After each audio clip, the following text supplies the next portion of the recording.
Alright, here we are for our run and driving video of our 97 F250 Power Stroke.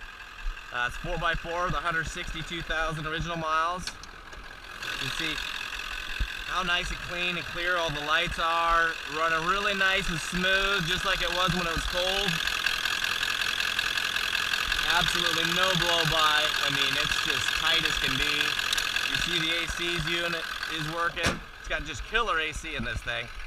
But you can see it's just really nice and clean. It has that perfect Power Stroke sound. You know, we make sure all the lights are working, even the license plate lights.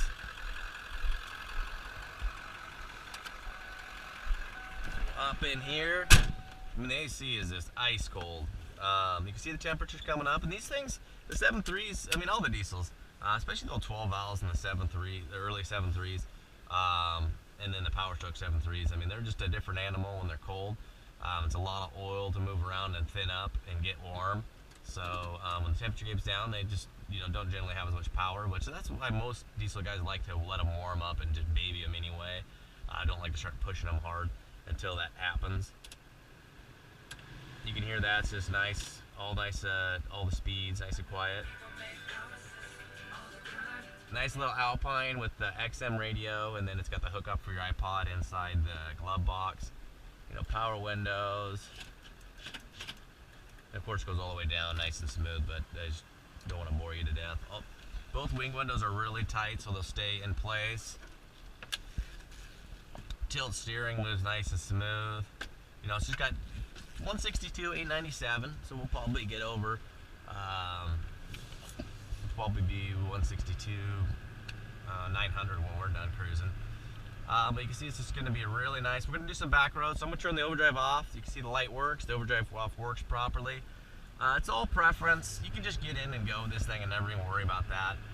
But me and a lot of other guys, like if you're in rush hour traffic or stop and go, running errands in town, doing under 45, I like to keep the overdrive off. It just keeps the exercise out of it. This truck drives extremely tight and smooth, tight on the inside, but also tight mechanically. I don't have any paperwork on the transmission, but the pan is very clean. The overall housing is pretty clean. We were told it was gone through a little over 100,000 miles. It has a shift kit. We had the rear end fully rebuilt. It has the 410 gears. Didn't really notice any sounds or any issues from it until I hooked the trailer on the back and put some weight on it with a truck. And I could hear a little bit of noise, so we took it in to our usual place, and there was a little bit of carry bearing noise, so they fully went through that, just because I knew it would get worse for the next owner. But that's why I like to use each one of these trucks, because you do see the different characteristics and needs for what they are, so I always like to make at least a couple of trips with each heavy-duty truck we have. Well, this truck really needs nothing. It's got a couple of chips in the window. I do run low on the fuel on all my trucks, but every gauge of my trucks work. All the fuel sending units work. The only reason I do that is because a lot of these trucks ship out, and I've shipped trucks to Hawaii and out of the country, and they make me drain the fuel down to a quarter tank every time, and I've literally wasted hundreds. So here's a nice tight S-curve.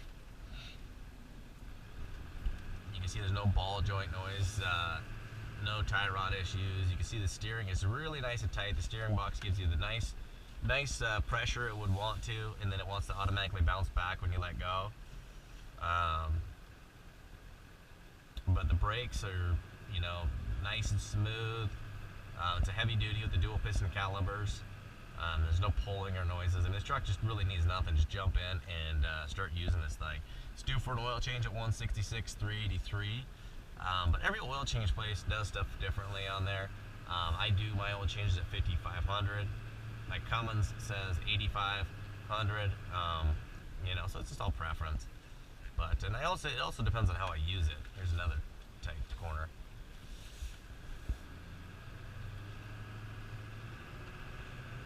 So this thing does have newer batteries. You can see it's got no blow by. It does have glow plug relays been replaced. Fuel filter has the added filter on there.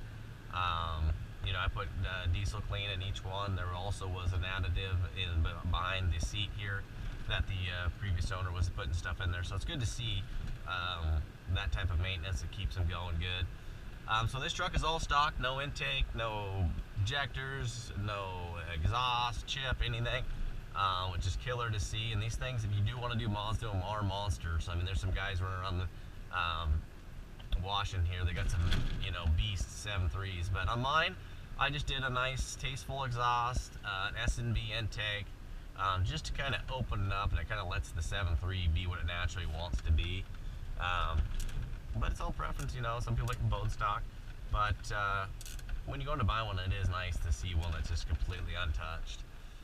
So I'm going to turn the overdrive on because we're going to go ahead and hit the highway here, and hopefully traffic is died down. Nice upshift, so you can watch the RPM gauge. Nice upshift there. We're going to do a tight corner here onto a 90, and then it's a little steep little hill here.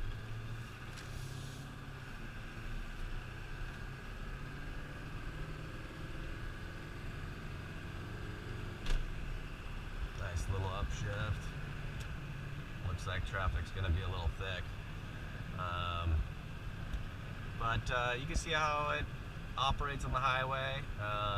You can see the rearview mirror as I'm driving. There's not a bunch of white smoke back there.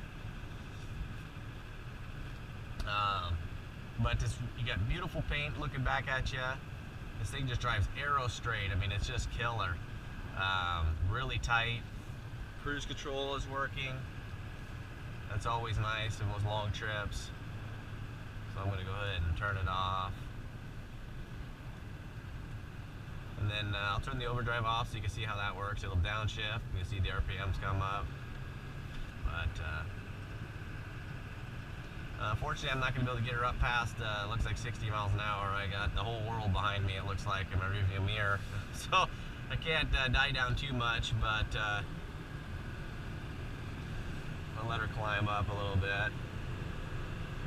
You can see in my rearview mirror, I'm not smoking people out. Just burns nice and clean. You know, that was about 3/4 throttle. Just kind of let the 7.3 heat it up a little bit.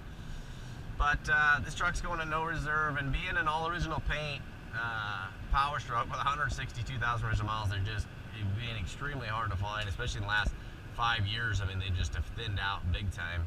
So good luck, everybody.